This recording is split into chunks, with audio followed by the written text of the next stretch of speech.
விமானம் மத்திய தரைக்கடலிலே 35,000 அடி உயரத்திலே பறந்து கொண்டிருந்தது நண்பர்களே. காரணத்தோடு பதிவு செய்கின்றேன். எல்லா நாட்டுக்காரனும் அதுல இருக்கான். திடீர்னு ஒரு வெடிச்சத்தம், புகை மண்டலம், மரண ஓலம். காக்பிட்ல இருந்து பைலட் வெளியில ஓடியாந்து சொல்றாரு, என்ஜின் ஆஃப் ஆயிடுச்சு, கடல்ல விழ போறோம், எல்லாரும் லைஃப் ஜாக்கெட்டை போட்டுங்க. நடந்த சம்பவம். துணை விமானி மட்டும் விடாம என்ஜின் ஆன் பண்ணி பார்த்துட்டு இருக்கான். 20,000 அடி உயரத்துக்கு வந்துருச்சு. மயான அமைதி. யாராவது அதுக்கப்புறம் பேச முடியுமா? அடுத்தது 5,000 அடிக்கு வந்துருச்சு. துணை விமானி வெளியில ஓடியாந்து லைட் எரியுது, கிரீன் லைட்டுங்கிறான். விமானி போய் காக்பிட்ல உட்காந்து முயற்சி பண்றான். தண்ணீரை தொட இருந்த விமானத்தினுடைய என்ஜின் ஆன் ஆகிக்குது.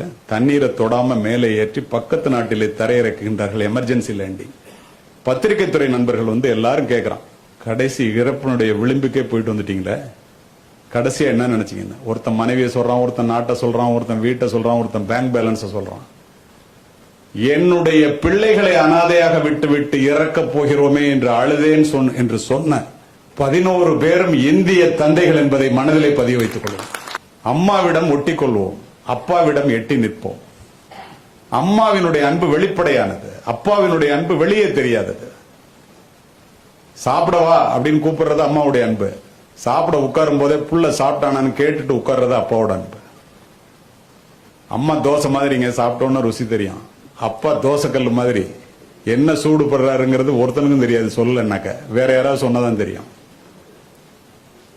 உங்களை வளர்ப்பதற்காக, உன்னை படிக்க வைப்பதற்காக எத்தனை பேரிடம் கடன் பட்டிருப்பார். அந்த கடன்களை அடைக்க முடியாமல் எத்தனை அவமானங்களை சந்தித்திருப்பார்.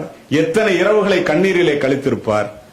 அத்துணை சூழ்நிலையிலும் நீ என்னோட வேலைக்கு வாடா இந்தியாவிலன்னு சொல்லாம நீ போடா வெளிநாட்டுக்கு, நீ போய் அங்க போய் வேலை பாடுற, ஒரு புள்ள போனான்னா வெளியில இந்த குடும்பம் தலை நிமிர்ந்து நிற்கும் என்று நினைத்து அனுப்பியவர்கள் உன்னுடைய தந்தைகள்.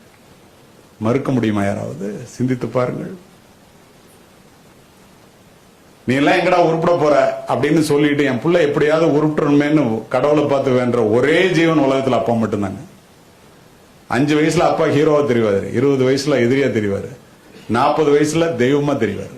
நம்ம புள்ள வளரும் போது இதை ஏன் சொல்றேன்னா, காலிலே அருந்த செருப்பையும் 4 முழ நைந்து போன வேஷ்டியையும் அரைக்கை சட்டையையும் போட்டுக்கொண்டு உங்களுக்கு ஃபுல் பேண்ட் ஃபுல் ஷர்ட் வாங்கி கொடுத்து விமானத்துக்கு டிக்கெட் எடுத்து கொடுத்து நீ போய் வெளியில வேலை பாடுறா என்று அனுப்புகின்ற தந்தைகள் பெரும்பாலும் இந்தியாவில் மட்டுமே இருக்கின்றார்கள். தனக்காக சமைக்காத அம்மாவும் தனக்காக சொத்து சேர்க்காத அப்பாவும் இந்தியாவில் மட்டுமே இருக்கின்றார்கள் நண்பர்களே.